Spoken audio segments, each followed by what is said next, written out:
আপনি বলেন সর্বপ্রথম এই জমিনে কোন মসজিদ প্রতিষ্ঠা হয়েছে, আপনি একটু জানিয়ে দেন। কলা, আমার রসুল ইরশাদ করেন, আল মসজিদুল হারাম, এই খানায়ে কাবার যেই মসজিদ, এই মসজিদে হেরেম সর্বপ্রথম প্রতিষ্ঠা হয়। তারপর সৈয়দুনা আবু যর বললেন সুম্মা আই, এরপর কোনটা? কলা, আমার কামলিওয়ালা বললেন আল মসজিদুল আকসা, এরপর মসজিদে আকসা প্রতিষ্ঠিত হয়। সৈয়দুনা আবু যর বললেন, আমি বললাম কাম কানা বাইনাহুমা, এই দুইটা মসজিদ, সর্বপ্রথম বাইতুল্লাহ তথা মসজিদে হেরেম, এরপর মসজিদে আকসা যেটা ফিলিস্তিনের মধ্যে আছে। এরপর আমি জিজ্ঞেস করলাম এই দুইটার মাঝে গ্যাপ কতটুকু, কয় বছর গ্যাপে গ্যাপে হয়েছে? তখন কামলিওয়ালা বলেন আরবাউনা সানা, সর্বপ্রথম বাইতুল্লাহ মসজিদে হেরেম হওয়ার পর ঠিক 40 বছর পর ফিলিস্তিনের জমিনে মসজিদে আকসা হয়ে গেছে। তাহলে প্রথম মসজিদ মসজিদে হেরেম, দ্বিতীয় মসজিদ মসজিদে আকসা। এরপর সকল নবীরা ওনাদের অঞ্চলে মসজিদ বানিয়েছেন। এরপর আমার কামলিওয়ালা মদিনায় আসলেন, মসজিদে কোবা বানিয়েছেন। এরপর কামলিওয়ালা মদিনাতুল মুনাওয়ারার মাঝখানে আসলেন, মসজিদে নববী বানিয়েছেন। একটু গভীরভাবে যদি খেয়াল করেন, সর্বপ্রথম মসজিদে হেরেম হয়েছে, এরপর হয়েছে মসজিদে আকসা। তাহলে সর্বপ্রথম খানায়ে কাবা যিনি প্রতিষ্ঠা করেছেন উনি তো আল্লাহ। এরপর জমিনে এসে যিনি ভিত্তি প্রস্তর করেছেন উনি আদম আলাইহিস সালাম। এর ঠিক 40 বছর পর বাবা আদম ফিলিস্তিনের জমিনে মসজিদে আকসা প্রতিষ্ঠা করে দিয়েছেন। তা আমরা জানি এই মসজিদে নামাজ পড়লে যেই সওয়াব হবে প্রতি রাকাতে, মসজিদে হেরেমে গেলে 1 লক্ষ সওয়াব বেশি দেওয়া হবে। কথা ঠিক না? আজকে জুমার নামাজ আমরা পড়ব, 1 রাকাতে মালিক যেই সওয়াব দিবে, আর যারা মসজিদে হেরেমে পড়ছে আজকের জুমা, তারা আজকে আমাদের চেয়ে প্রতি রাকাতে 1 লক্ষ সওয়াব বেশি পেয়ে যাবে। কথা ঠিক না? এরপর মসজিদে আকসায় 25,000। কিন্তু আজকে যারা প্রশ্ন তুলছে যে যদি মদিনায় যেতে হয় তাহলে মসজিদে নববীতে যাইও, মসজিদে নববীর নিয়ত করিও, কিন্তু রওজার জিয়ারতের নিয়ত করিও না। তো মসজিদে নববীর নিয়তে গিয়েছো, যদি সুযোগ হয় রওজায় একটা সালাম দিলে দিবা, না দিলে কোনো দরকার নাই, কারণ এটা হজের কোনো অংশ নয়। তো একটা জিনিসটা মনে রাখবেন, মসজিদে হেরেমে গেলে 1 রাকাত সমান 1 লক্ষ, মসজিদে আকসায় গেলে 1 রাকাত সমান 25,000। আর আমার রসুল বলছেন মসজিদি, হাদিস খুলেন, মসজিদি, মসজিদ মানে মসজিদ, মসজিদি মানে আমি নবীর মসজিদ। যেমন এটা মসজিদ, যদি বলি আমার মসজিদ ইমান চলে যাবে, সেজন্য মসজিদ ওয়াকফ করতে হয়, ওয়াকফ করে দিতে হয়। কেন? মসজিদ ব্যক্তির হয় না। আমরা মাঝে মাঝে বলি এটা আমার দাদার মসজিদ, এটা আমার নানার মসজিদ, ইমান চলে যাবে। কারণ মসজিদের সাথে ব্যক্তি সম্পর্কিত হয় না, মসজিদের সাথে মওলা সম্পর্কিত হয়। কথা ঠিক না? কারণ মসজিদকে কি বলা হয়? বাইতুল্লাহ। বাইতুল্লাহ মানে কার ঘর? আল্লাহর ঘর। সেই জন্য আল্লাহর হাবিব বলছে তোমরা জান্নাতে দৌড়ায়া দৌড়ায়া যাও, দৌড়ায়া। এমনি রসুল অর্ডার করেছেন হাঁটবে ধীর গতিতে, মানে স্পিডে দৌড়ায়া হাঁটিও না, কারণ দৌড়ানোটা ভালো নয়। কিন্তু যখন মসজিদের কথা আসছে রসুলে আরবি হচ্ছে দৌড়ায়া দৌড়ায়া যাও। সবাই বললেন হাবিব আপনি তো বললেন বেশি স্পিডে যাওয়াও ভালো না, বেশি ধীর গতিতে যাওয়াও ভালো না, মিডলে থাকা ভালো, আল ওয়াসতিয়া ভালো, কিন্তু হঠাৎ বললেন দৌড়ায়া যেতে। যাব কোথায়? কামলিওয়ালা বলে ইলাল জান্নাহ, জান্নাতে যাবা। সাহাবায়ে কেরাম অবাক হয়ে গেছে, দুনিয়াতে আবার জান্নাত পাবো কই, দৌড়ায়া যাব কেমনে? সবাই অবাক হয়ে বললেন হাবিব জান্নাত তো বাদাল মওত, বাদাল হাসর, বাদাল কিয়ামা, জান্নাত যাব তো কিয়ামতের পরে, আর আপনি বলছেন এখন দৌড়বো। কামলিওয়ালা বলে পৃথিবীর সমস্ত মসজিদ একটা জান্নাত, সুতরাং তোমরা মসজিদে যখন যাবা দৌড়ায়া দৌড়ায়া চলে যাবে। সেজন্য মসজিদ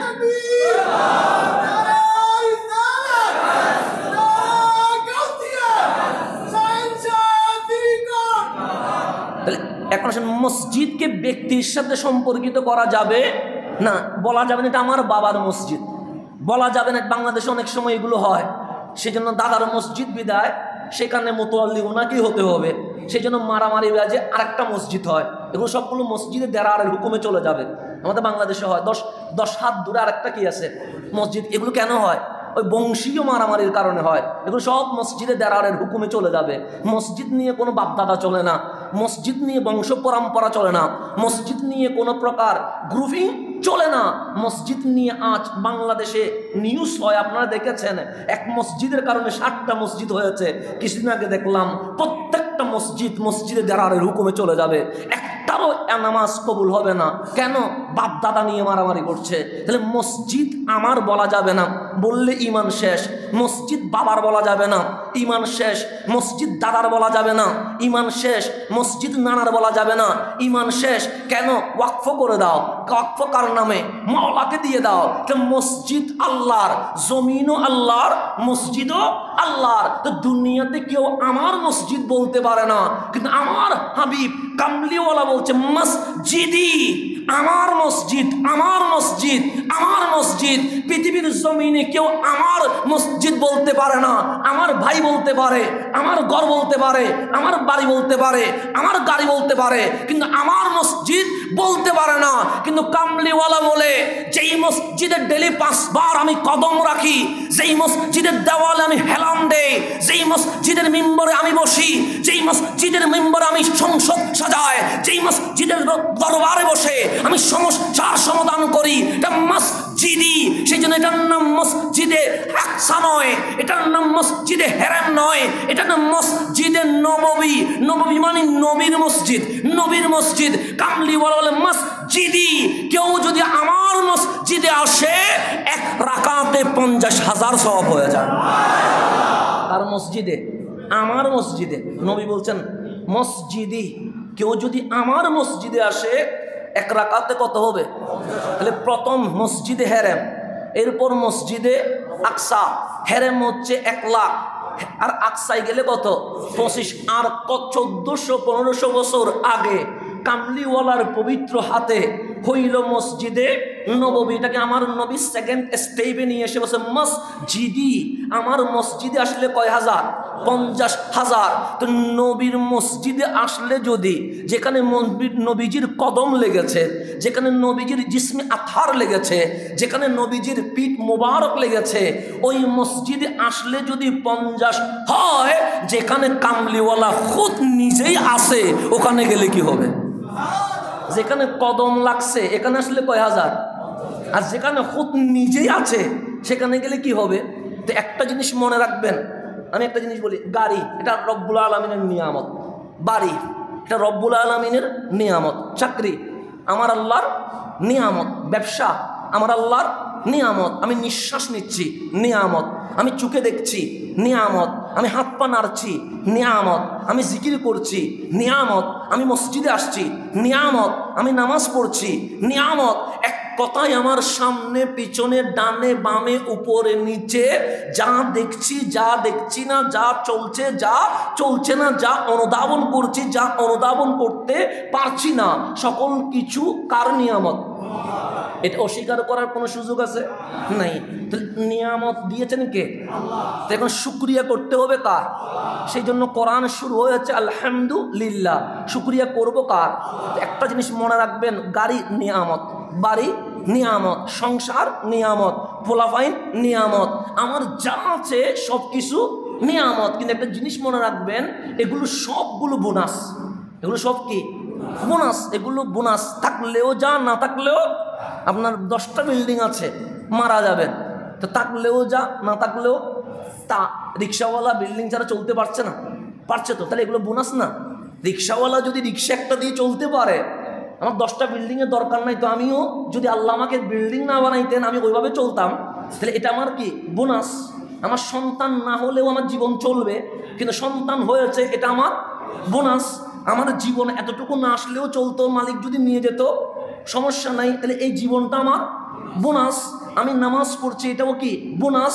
কিন্তু আসল নিয়ামত হচ্ছে যদি মালিক আমাকে ক্ষমা করে দেয়, এটার চেয়ে বড় নিয়ামত আর কিছুই নাই। আপনি সমগ্র কিছু কামাই করলেন, যেমন ধরেন বুশ, ধরেন না, বুশের কি নাই?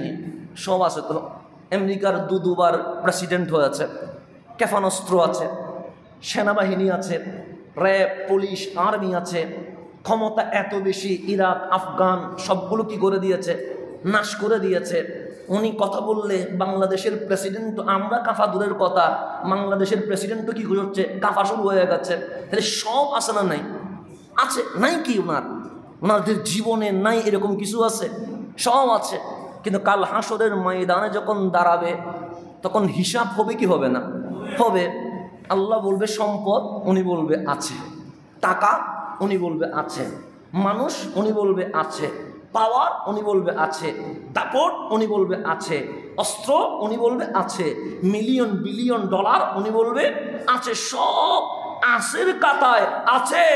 কিন্তু মালিক যেটার কারণে মাফ করবে দেখা গেল সেটাই নাই। তাহলে সবগুলো কি আছে, কিন্তু মূল জায়গায় ঈমানের বেলায় তা আল্লাহ কি মাফ করবে?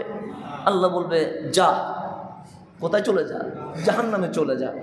এত কিছু থাকার পরেও মালিক যখন মাফ করে নাই, তখন ওনাকে যখন বলবে যা জাহান্নামে, উনি বলবে ইয়া লাইতানি কুনতু তুরাবা, কাশ আমি যদি মাটির সাথে মিশে যেতে পারতাম।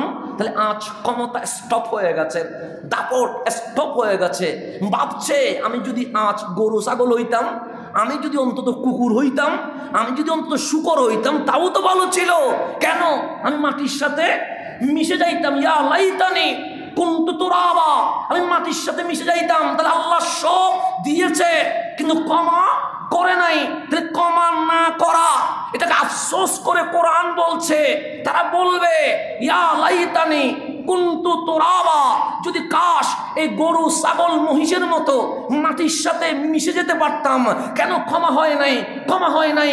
তো আল্লাহর কোরআন স্টাডি করে আমরা বুঝলাম যা নিয়ামত পেলাম সবগুলো বোনাস, শুধুমাত্র মাফ করা, ক্ষমা করে দেওয়া।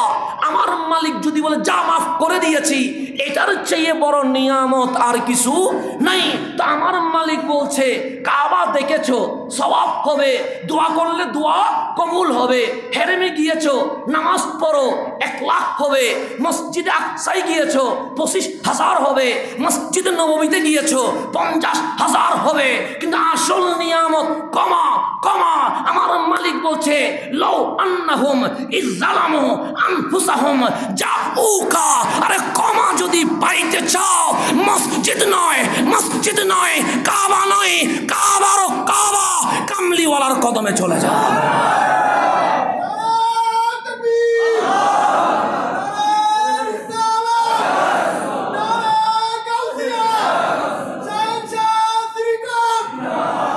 তাহলে সওয়াব পাইতে মসজিদে, সওয়াব মানে বোনাস। আর কি সওয়াব মানে কি? বোনাস। সওয়াবকে কি বলে? ঈদ গেল, বোনাস পাইছেন না? বোনাস পাইছেন, তো এটা হচ্ছে বোনাস বলে।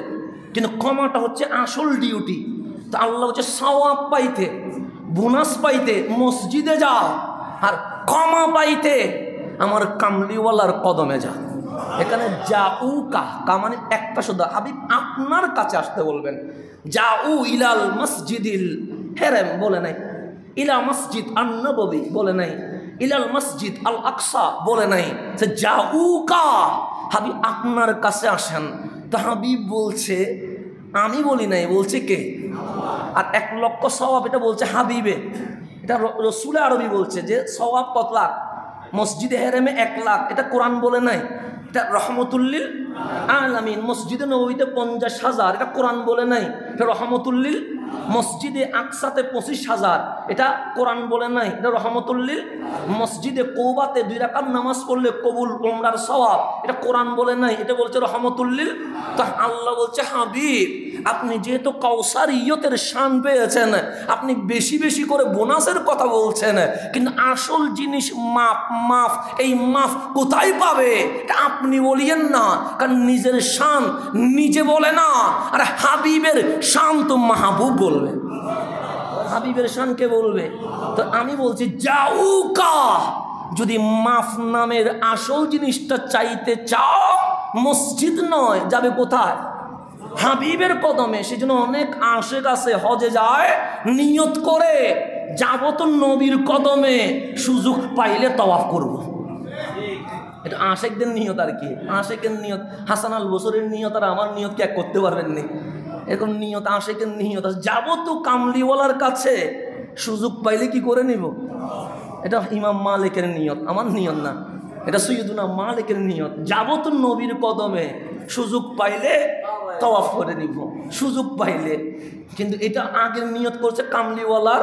কেন? আসল নিয়ামত মাফ, মাফ। তো আল্লাহ বলছে হাবিব যদি আপনার কদমে চলে এসে, ওদের ডিউটি একটা, ওরা আপনাকে সামনে রেখে রহমানের দরবারে ক্ষমা চাইবে, তা আপনি চুপ থাকলে হবে? যে ওয়াস্তাগফার লাহুমুর রাসূল, আপনিও তাদের পক্ষ হইয়া মালিকের দরবারে সুপারিশ করতে থাকবেন, আর আমি গ্যারান্টি ওয়ারেন্টি দিচ্ছি তাদের জীবনের গুনাহ মাফ করে দিব। আমার হাবিবের শান তো কাউসারিয়তের কথা, ঠিক না? তো আল্লাহর হাবিব বলেন আমার কাছে আসলে শুধু গুনাহ মাফ হবে তা নয়, আমার পাশে লাগানো মসজিদ যেটা বানাই দিছি ওখানে আসলে একটা বোনাসও দিব, সেটা হচ্ছে 50,000 সওয়াব মিলে যাবে। এখন উম্মত বোনাসের মাহফিল করে, কিন্তু আসল নিয়ামতের মাহফিল করে না। তো এখন আপনি বোনাসের কথা বলেন যে এখানে গেলে এটা হবে, এখানে গেলে এটা হবে। আরে মাফ ছাড়া জান্নাত মিলে না। মালিক যদি বলে মাফ করি নাই, 1 লক্ষ সওয়াব দিয়ে কি করবেন? মালিক যদি বলে মাফ করি নাই, 50,000 দিয়ে কি করবেন? মালিক যদি বলে মাফ করি নাই, 25,000 দিয়ে কি করবেন? কিছু করতে পারেন। আপনি কি আল্লাহকে বলতে পারেন নামাজ পড়ছি সওয়াব দিতে হবে? বলতে পারবেন? সুযোগ আছে? আপনি বলছেন আল্লাহ বলছেন আলাইসাল্লাহু বিআহকামিল হাকিমিন, তুমি কি আহকামুল হাকিমিনকে এখনো মনে করতে পারছো না? ওখানে তোমার কি কথা চলবে? তোমার কি অবজেকশন চলবে? এখানে তোমার কি শুনানি চলবে? এখানে তোমার কি কথা শোনা হবে? আরে বিচার তো আমি করব, বিনা বাক্যে কোনো কথাই চলবে না। আমি আল্লাহ যারে ইচ্ছা মাফ করব, এখানে কেউ কথা বলার সুযোগ নাই। আমি আল্লাহ যারে ইচ্ছা জাহান্নামে দিব, এখানেও আওয়াজ করার কোনো সুযোগ নাই। এটা রব্বে কারীম বলছে বিচার আমার কাছে।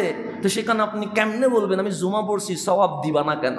আমি নামাজ পড়ছি সওয়াব দিবা না কেন? আল্লাহ বলছে দিব না। তোরা আমি নিঃশ্বাস দিয়েছিলাম, তোকে আমি চোখের জ্যোতি দিয়েছিলাম, তোকে আমি রিজিক দিয়েছিলাম, তোকে আমি পানি দিয়েছিলাম। মালিক বলবে আবার এখানে কি চাস? সব তো দুনিয়াতে নিয়ে নিয়েছিস, আবার এখানে কি? তো রব্বে কারীম আপনাকে যদি ফেলে দেয়, বের করে দেয়, এখানে কিছু করার কোনো সুযোগ আছে নাই। তো আল্লাহ বলছে আসল নিয়ামত হচ্ছে মাফ, ক্ষমা। দুনিয়াতে তুমি আবু জাহেলের মতো দাপটওয়ালা হতে পারো, তুমি আবু লাহাবের মতো ক্ষমতাধর হতে পারো, তুমি উতবা সাইবার মতো হিংস্র হতে পারো, কিন্তু যদি তুমি আমার বেলালের মতো আশিকে রসুল হতে না পারো, এই ক্ষমতা, এই দাপট, এই উগ্র তোমার জীবনে কোনো উপকার আসবে না। তা আমি যেটা বলতে চাচ্ছিলাম, মসজিদ নিজের বলা যায় না, কিন্তু যখন মসজিদে নববী বলছে, হাবিব বলছে মসজিদি, আমার মসজিদ, সেদিন থেকে নাম হয়ে গেছে মসজিদে নববী, নবীর মসজিদ, নামই নবীর মসজিদ। আপনি নিয়ত করবেন যাব নবীর মসজিদে, কেমন বেহায়া নিয়ত করছে যাবো কার কাছে? নবীর মসজিদে। এই বেহায়া এতটুকু বলতে পারছে না যে যাব নবীর কাছে। যাবো কার কাছে এটা বলতে পারছে না। আল্লাহ যেন তাদেরকে ওই কথাটা বলার তৌফিক নসিব করে। আমরা কাউকে বদদোয়া করি না, আমরা সবসময় কি করি? দোয়া করি। এটা আমাদের অভ্যাসের মধ্যে চির নিয়ম হচ্ছে আমরা বদদোয়া করব না, আমরা দোয়া করবো। এখন আসেন আদবের জায়গায়। তাহলে মসজিদ হয়েছে সর্বপ্রথম মসজিদে হেরেম, এরপর হয়েছে মসজিদে আকসা। আমার নবী এসে মসজিদ যেটার দামি করলেন, এটার নাম মসজিদে নববী। এই হচ্ছে ইতিহাস। এখন আসেন রসুল আসলেন হজে, এখানে হজের কথাও চলে আসছে। সেদিন আবার ঈদের দিন, মানে কোরবানির কথাও চলে আসছে। তা আমরা কোরবানি করলে কি করি? যেমন আমরা যখন রমজানে ঈদের নামাজ পড়ি, কিসের নামাজ? ঈদের নামাজ। আমাদের মুসল্লিরা যতক্ষণ ইমাম খতিব নায়েবে ইমাম ওনাদের সাথে মোলাকাত করে না, ততক্ষণ যায় না, কথা ঠিক না? কিন্তু যেদিন কোরবানির নামাজ হবে, সেদিন বলে মোলাকাত পরে, আগে জবে করে আসে। মসজিদ আগে কি হয়ে যায়? খালি হয়ে যায়, কথা ঠিক। তখন মনে মনে বলে কখন তাড়াতাড়ি শেষ করে, হুজুর মুনাজাত লম্বা করা যাবে না, খুতবা লম্বা করা যাবে না, তাকরির লম্বা করা যাবে না, নামাজ লম্বা করা যাবে না, কারণ বাস্তবতা তো। তা আমরাও এরকম, আমরা যখন খতিব হয় নাই, আমরাও তো এটাই করছি। এটা সত্য কথা, এখানে লুকানোর কিছুই নাই। আপনার দোষ দিয়ে লাভ নাই, সেটা আমারও তো ছিল। তো আমি খতিব ওই সিভিতে আমি বেঁচে গেছি, নাহলে আমিও দুধ দিতাম।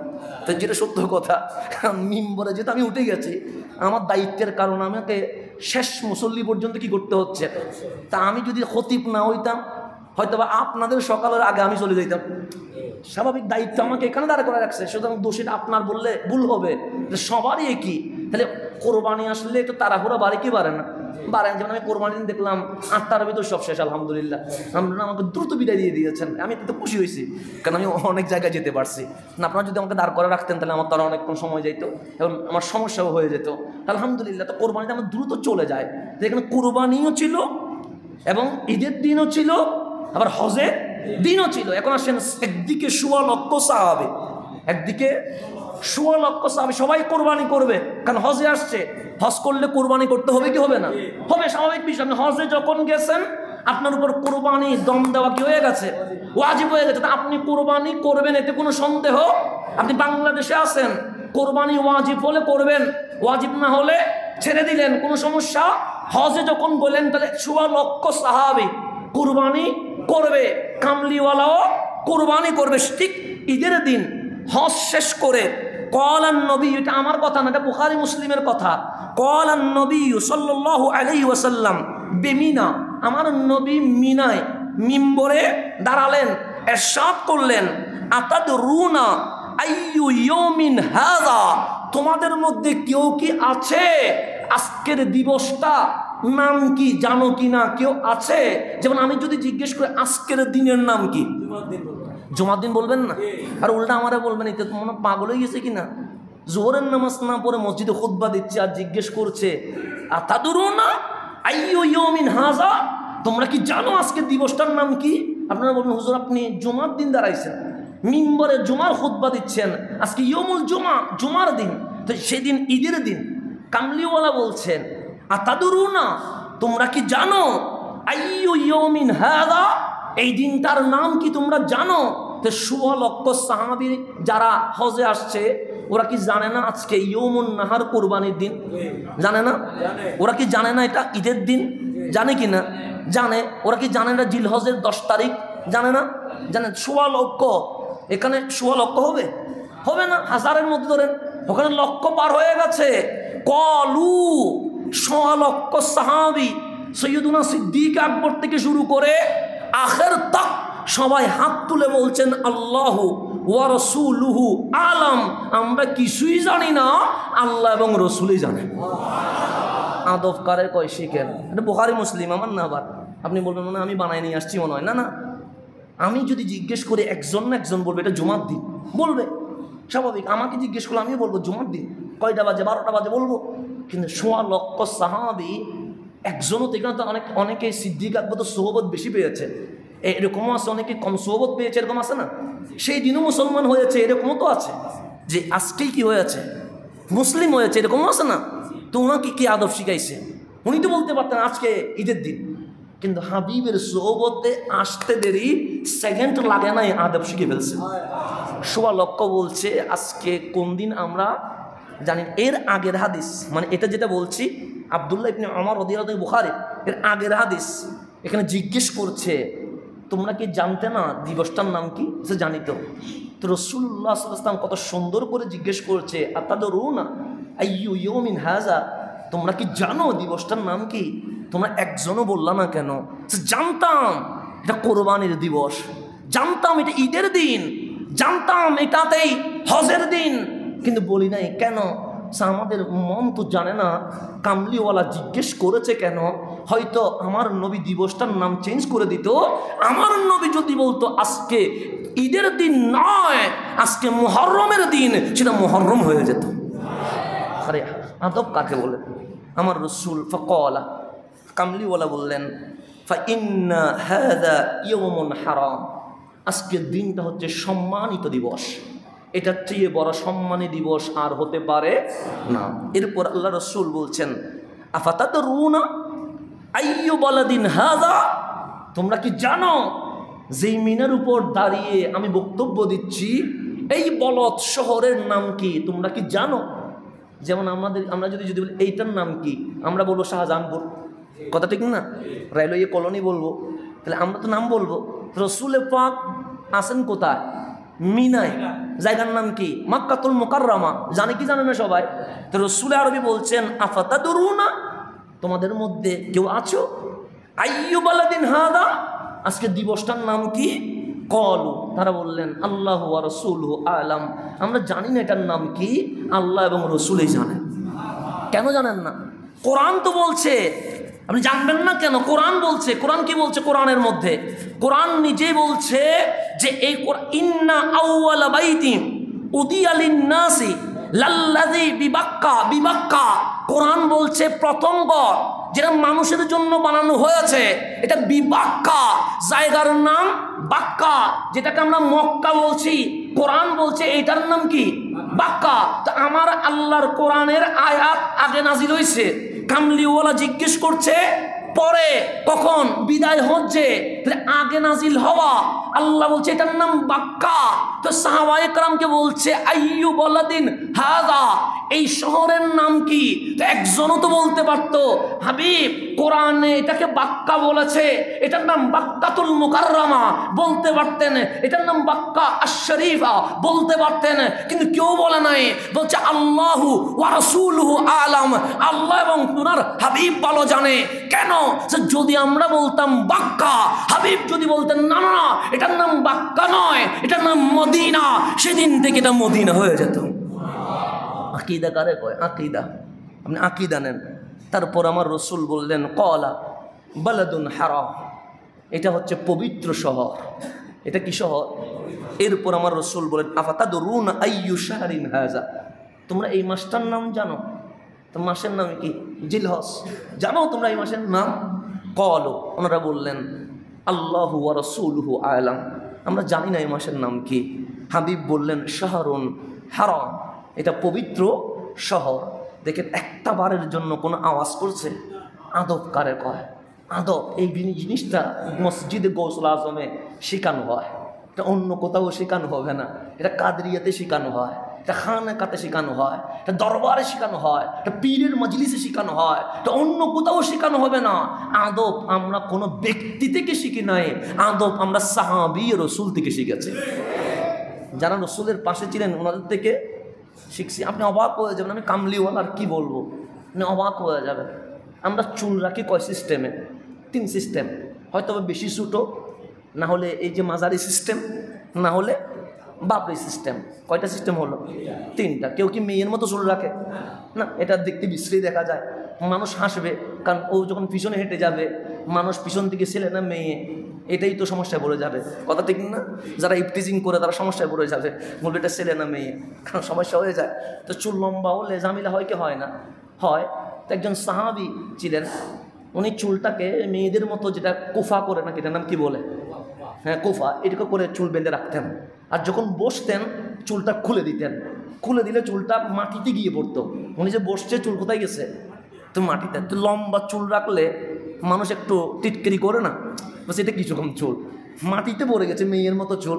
তো 2-1 সাহাবী বলছেন ইয়া রাজুল, হে পুরুষ, মেয়ের চুলটাকে কোমর পর্যন্ত, তুমি তো ছেলে, তোমার চুল নিচে পড়ে গেছে মাটিতে, কাটতে পারো না?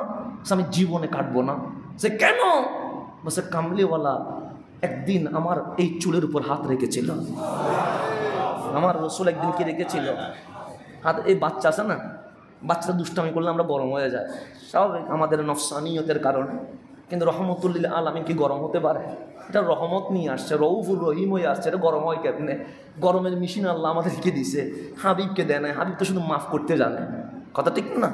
তো রসুলে পাক যখন নামাজ শেষ করতেন বাচ্চারা দৌড়ায়া লাইন ধরে দাঁড়িয়ে যেতেন। তো আমার রসুল যাওয়ার সময় সবার মাথায় হাত বুলাইয়া দিতেন। এটা রসুলের পাকে সুন্নাহ ছিল প্রতি নামাজে, শুধু জুমার দিন না, 5 ওয়াক্ত নামাজেও বাচ্চারা রসুলে পাক বেরোচ্ছে দরজার সামনে দাঁড়িয়ে যাবে। কেন? আচ্ছা, কামলিওয়ালার নূরানি হাত লেগে যাবে। তো ওই সাহাবী দেখছেন যে আমার কামলিওয়ালা বাচ্চাদের হাতে কি রাখেন? বাচ্চাদের মাথায় হাত রাখেন। বসে এই সুযোগটা আমার বয়স হওয়ার কারণে আমি নিব না, এটা তো হতে পারে না। তো বাচ্চারা যখন লাইন ধরে দাঁড়িয়েছে, রসুলে আরবি যাচ্ছে আর হাত মাথায় বুলিয়ে দিচ্ছে, উনি তাড়াতাড়ি পাগড়িটা খুলে মাথাটা গায়ে দিচ্ছেন। আমার রসুল ওনার মাথার উপরও হাত বুলাই দিয়েছেন। বলছে এই চুল কাটি কেমনে? এই চুলের উপর তো রহমতে আলম হাত দিয়ে দিয়েছেন। আমি সেদিন থেকে আর চুল নাপিতের দোকানে যায় নাই, নসিহত করে গেলাম। মরণ পর্যন্ত এই চুল কাটবো না, যেদিন মরে যাব সেদিন আমার চুলগুলো কাটবা না, এই চুল সহ দাফন করে দিবা। কারণ মুনকার নাকির যখন আসবে আমাকে সওয়াল করার আগে আমি বলে দিব কামলিওয়ালা যেই চুলে হাত দিয়েছে ওই চুল নিয়েই তো কবরে আসছে। সাহাবী কারে কয়? সাহাবী ওনাদেরকে বলে। আশেক কারে? আপনার আমি এশক আপনাকে কি বুঝাবো? আপনি তো এটা দিয়ে বুঝতে চেষ্টা করেন, আপনি কখনো এটা দিয়ে বুঝতে ট্রাই করেন নাই। আশেক কারে কয়? চুল কাটে নাই জীবনে। কেন? একবার কামলিওয়ালা হাত দিয়েছেন মাথায়, ওই মাথার উপর চুলের উপর যে রসুলে পাকের হাত লেগেছে সেটা নাপিতের দোকানে যেতে পারে না, এটা কোনো কেচি আর কাটতে পারে না। এটা এইভাবে লম্বা হতে থাকবে, যত দূর যায় মরণ পর্যন্ত চলতে থাকবে। মানুষ যা বলো আমি শুনবো, কারণ পাগল তো তারে কয় যারা একটু টিটকারি করে। তার পাগল হইলাম কেমনে? এখনো তো আমার কেউ মারেও নাই, কথা ঠিক না? এখন কিছু সমালোচনা করলে আমরা আতঙ্ক হয়ে যাই, ইস আমাকে নিয়ে কথা বলছে। তখন আমি ভাবি এখনো তো মাইর খাই নাই, খেদমত কোথায় গেল? দিয়ে একটা গালি খাওয়াতে আমি স্টপ হয়ে গেলাম। আরে মাইর না খাওয়া পর্যন্ত তো পাগলও হতে পারি না, কথা ঠিক না? মাইর খাইলে না মানুষ বলবে পাগল, মাইর না খাওয়া পর্যন্ত পাগল হইতে পারবো। সেজন্য সুন্নিয়তের খেদমত কবুল হওয়ার জন্য শর্ত হচ্ছে মাইর খাওয়া। কি খাওয়া? সেই জন্য মিম্বর এখানে যারা দাঁড়াইছে ওরা মাইর খাইছে। আমি হুজুর থেকে হিসাব করেন সবাই মাইর খাইছে, শুধু খাই নাই আমি। তা আল্লাহ যেন আমারও খাওয়ার তৌফিক দান করেন। দরকার আছে তো, কারণ খেদমত কবুল হবে না, খাওয়ার দরকার আছে, এটা অস্বীকার করার কোনো সুযোগ নাই। সুন্নিয়তের খেদমত করতে গেলে কখনো গলা কাটতে হবে, কখনো পিঠের উপর তরবারির দাগ আসতেই হবে, কখনো গাড়ি ভেঙে ফেলবে, ভাঙতেই হবে, কখনো টায়ার ছুড়াই ফেলবে, হতেই হবে, গালাগালি করতেই হবে।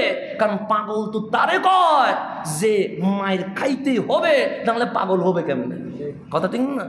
পাগলের জন্য এটা শর্ত। তা আমরা কামলিওয়ালার পাগল না, তো পাগল হইতে গেলে তো মায়ের খাইতে হবে। মাইর না খাইলে পাগল হই নাই, তার মানে বুঝতে হবে হোঁসে ঠিক, যাতে ঠিক, তালে মাতাল, তালে মাতাল যাতে কি ঠিক, এরকম পাগলে লাভ নাই। যাতে ঠিক তালে মাতাল হয়ে কোনো লাভ নাই, সেজন্য মায়ের খাইতে হবে। সে না আহলে সুন্নাত ওয়াল জামাতের ওলামায়ে কেরাম সেই থেকে এই পর্যন্ত সবাই মায়ের খাইছে, খায় নাই এরকম কেউ নাই। সৈয়দুনা সিদ্দিক আকবর থেকে শুরু করেন, মাওলা আলী হয়ে, হাসনাইনে কারিমাইন হয়ে, ফারুকি তাক সবাই মায়ের খেয়েছে। মায়ের খায় নাই এরকম কেউ নাই, খাইতেই হবে। মায়ের না খাইলে পাগল হবেন না। পাগল না হইলে আপনি রসুলের পাকের সামনে দাঁড়াইয়া যদি বলেন আমি পাগল, রসুল বলবে যাতে ঠিক তালে মাতাল, তুই তো পাগল, তুই তো মায়েরই খাস নাই। কথা নিশ্চয় মাঝে মাঝে দোয়া করবেন আল্লাহ যেন মায়ের খাবার তৌফিক দান করে, কারণ এটা দোয়া করা দরকার।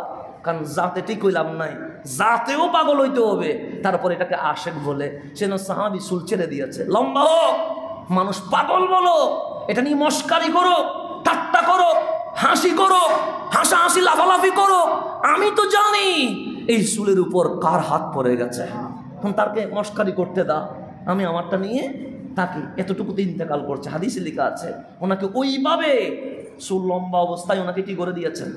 দাফন করে দিয়েছেন। তা আপনাকে আমি কিভাবে বোঝাবো যে পাগল কারে কয়? আমি কিভাবে বলবো যে পাগল আশেক কারে কয়? এগুলাকে বুঝাইতে গেলে আপনাকে ওই জামানায় চলে যেতে হবে।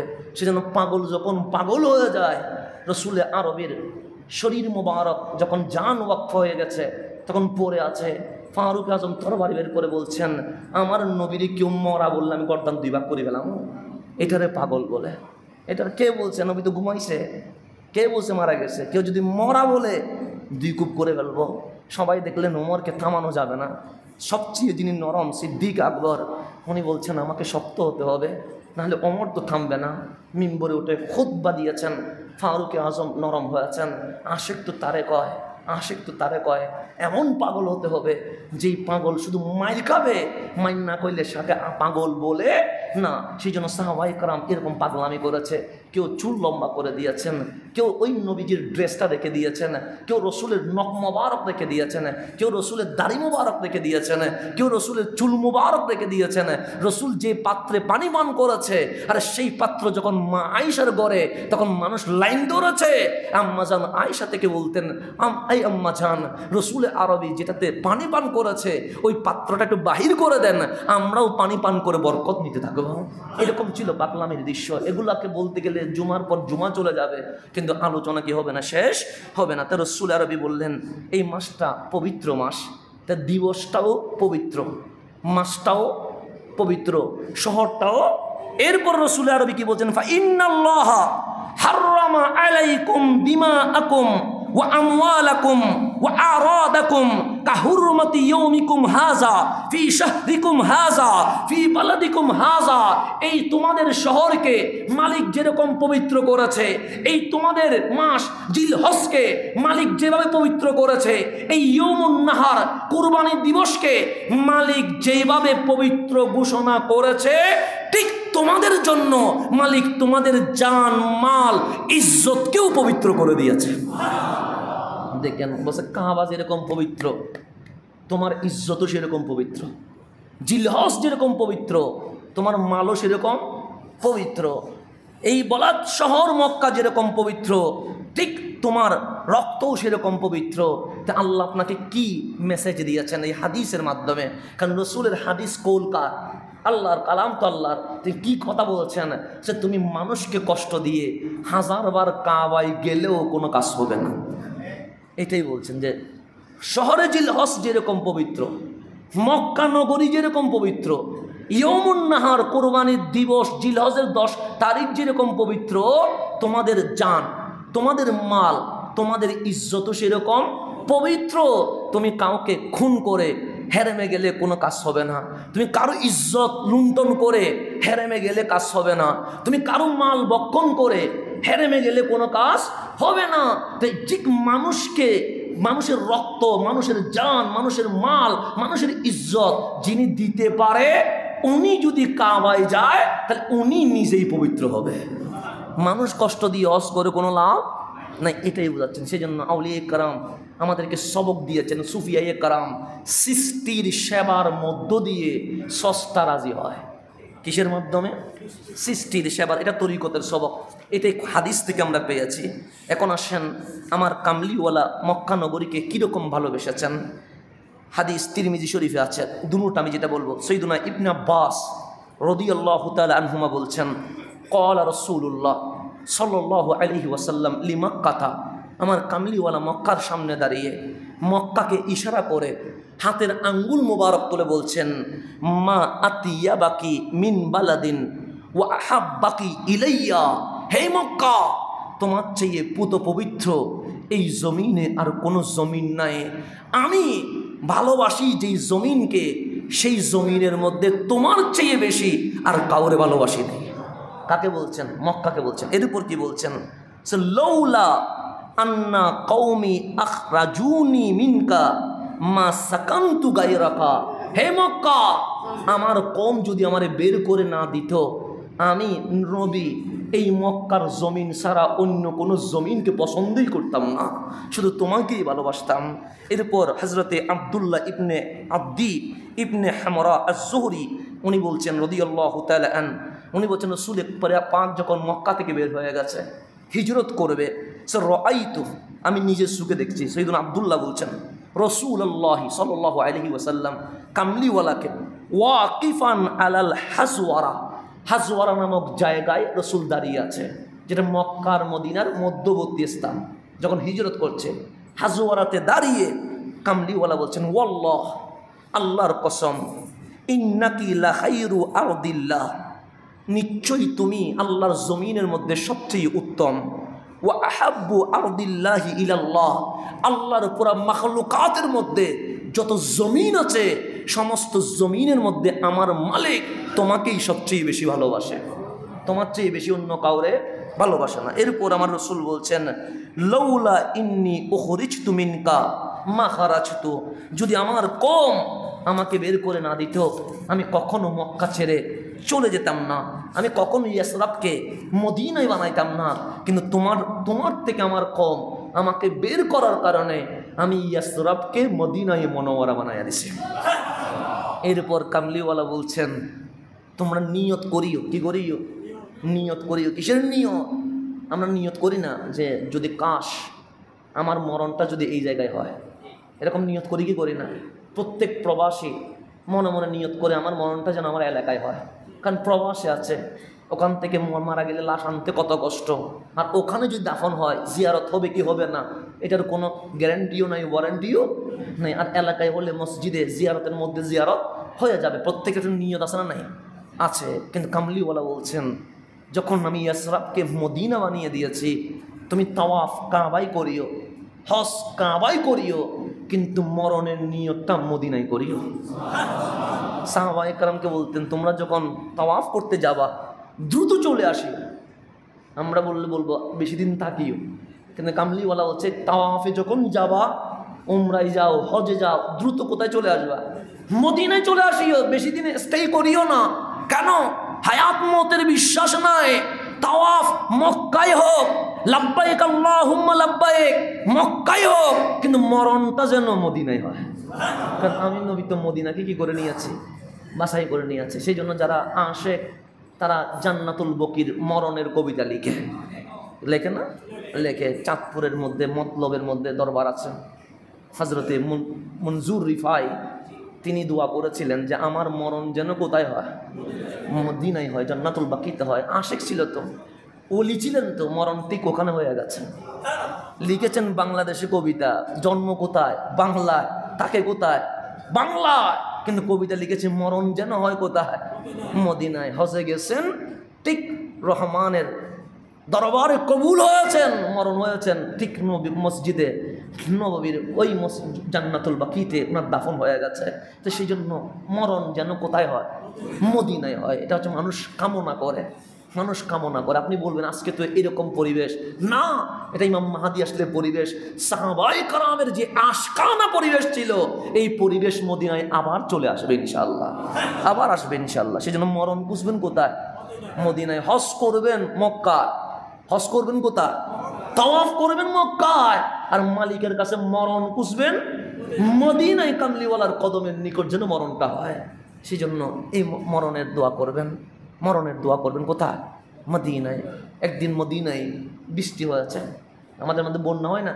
এখন তো বন্যাটা আমাদের জন্য একটা ফ্যাশনেবল বে হয়ে গেছে, বন্যা হওয়া এটা আমাদের নিয়ম নীতির মধ্যে হয়ে গেছে। তো মদিনায় বন্যা হয়েছে, এমন বন্যার পানি মসজিদে নববী হইয়ে রওজা মোবারকে চলে এসেছে। কোথায়? রওজা মোবারকে, যেটা বর্তমান আছে। রওজা মোবারকে বন্যার সাইলাবে আমার নবীর রওজা মোবারক, সৈয়দনা সিদ্দিক আকবর ফারুক আজমের রওজা মোবারক খুলে গেছে, মানে গর্ত হয়ে গেছে। কিসের? বন্যার পানির ঢেউর কারণে।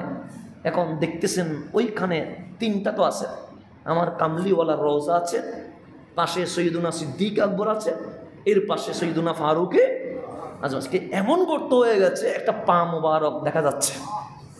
কি মোবারক? সবাই মনে করলেন এটা রহমতুল্লিল আলামিনের পা মোবারক, কদম মোবারক। সবাই চিল্লাচ্ছে তাল, আসো, রসুলের রওজা খুলে গেছে, কদমে পাক দেখা যাচ্ছে। চেহারার দিদার না হলেও অন্তত কদমটার দিদার করতে আসো। সবাই বীর জমালেন। কি জমালেন? বীর। কেন? কামলিওয়ালার কদমে পাক দেখা যাচ্ছে। একজন সাহাবী এসে ভালো করে দেখলেন, দেখে বলছেন ওয়াল্লাহ, খোদার কসম, এটা আমার নবীর কদম না। কারণ আমি সিদ্দিক আকবরের কদমে পাকও চিনি, ফারুক আজমের কদমে পাকও চিনি, কামলিওয়ালার কদমে পাকও চিনি। আমি খোদার কসম করে বলছি, এটা ওমর ইবনুল খাত্তাবের কদমে পাক, যেটা তোমরা দেখতে পাচ্ছ।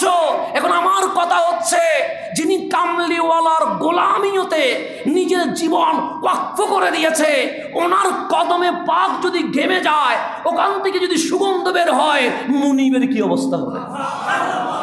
মুনিবটার কি অবস্থা হবে? ফারুক আজম তো এটা কি করতেন? এটাকে ঈর্ষা বলতে পারেন, হিংসা তো বলা যাবে না।